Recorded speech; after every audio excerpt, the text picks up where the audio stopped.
मारंग का जो वालिद था वो खुद जो है ना बीएलए का कमांडर था, गफ्फार लांगो। उसकी कब्र पर आज भी बीएलए का झंडा जो है वो रखा हुआ है। मारंग लांगो क्या कर रही थी? मारंग लांगो कोई पुरअमन तहरीक चला रही थी। एक बात आपको वाज़ेह कर दूं कि इनका बलूचियत से या इनका बलूचिस्तान से कोई ताल्लुक नहीं है। ये जितने लोग हमारे मासूम लोगों को शहीद करते हैं, चाहे वो पाकिस्तान के किसी भी हिस्से से बलूचिस्तान आए हों, रोजगार कर रहे हों, नौकरी कर रहे हों, ये सब खुद जो है ना, कोई अफगानिस्तान में छुपा बैठा है, कोई ईरान में छुपा बैठा है, कोई स्विट्जरलैंड में छुपा बैठा है, कोई अमेरिका में छुपा बैठा है। तो इनका बलोचियत से कोई ताल्लुक नहीं है। मारंग बलोच का भी बलोचियत से कोई ताल्लुक नहीं है। मारंग का जो वालिद था वो खुद जो है ना बीएलए का कमांडर था, गफ्फार लांगो। उसकी कब्र पर आज भी बीएलए का झंडा जो है वो रखा हुआ है। ये लोग जो है सिर्फ जो है लोगों को वर्गलाते हैं। इनका बलूचियत से कोई ताल्लुक नहीं है। ये सिंपैथीज हासिल करने के लिए, हमदर्दियां हासिल करने के लिए एक झूठा बयानिया बनाते हैं। और इनका जो बयानिया है अब वो बलूचिस्तान की आवाम को समझ आ रहा है।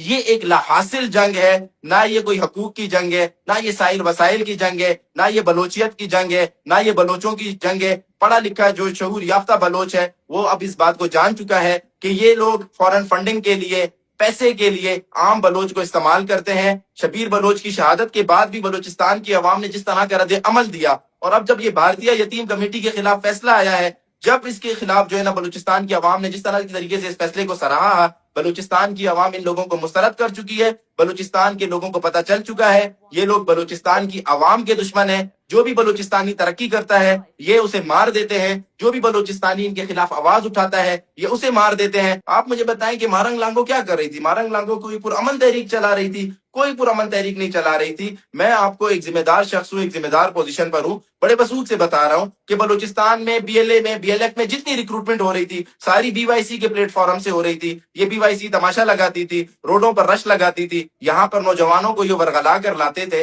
उन्हें वो सब असबाब दिखाते थे जिनका कोई वजूद ही नहीं हो, फिर उन्हें मजबूर करते थे कि वो जाकर बीवाईसी में जो है ना शामिल हो। मिसिंग पर्सन के नाम पे एक प्रोपेगेंडा किया जाता है। कोई मिसिंग पर्सन नहीं है बलूचिस्तान में। ये जितने मिसिंग पर्सन हैं या तो ये बीएलए और बीएलएफ के कैंपों में है, या ये फिर जो है ना अफगानिस्तान में छुपे हुए हैं। आपको एक और इंटरेस्टिंग बात बताता चलूं, बीवाईसी ने हमेशा मिसिंग पर्सन की बात की है। जब भी बलूचिस्तान में दहशतगर्दों के खिलाफ कोई कार्रवाई होती है, उसमें जो दहशतगर्द मारे जाते हैं ये वही दहशतगर्द होते हैं जो बीवाईसी की मिसिंग पर्सन की लिस्ट में होते हैं। इसकी मिसाल मैं आपको दूंगा, नाम लेकर मैं बताऊंगा। वदूद सातिकजई वो जो है ना बीएलए बीवाईसी की जो है ना मिसिंग पर्सन की लिस्ट में था, और वो बीएलए के साथ मिला हुआ था। एक दहशतगर्दी की कार्रवाई में वो मारा जाता है और पता चलता है कि वही बंदा जो है ना जो बीवाईसी की मिसिंग पर्सन की लिस्ट में था वो बीएलए से मिला हुआ था। इसी तरीके से सुफियान कुर्द, इसी तरीके से गुल मोहम्मद मरी, और इस तरह के सैकड़ों ऐसे नाम हैं जिनके नाम पर बीवाईसी प्रोपेगेंडा करती रही है माजी में, और पता चलता है कि वो दहशतगर्दों के साथी होते हैं। बीएलए के साथ मिला हुआ था। एक दहशतगर्दी की कार्रवाई में वो मारा जाता है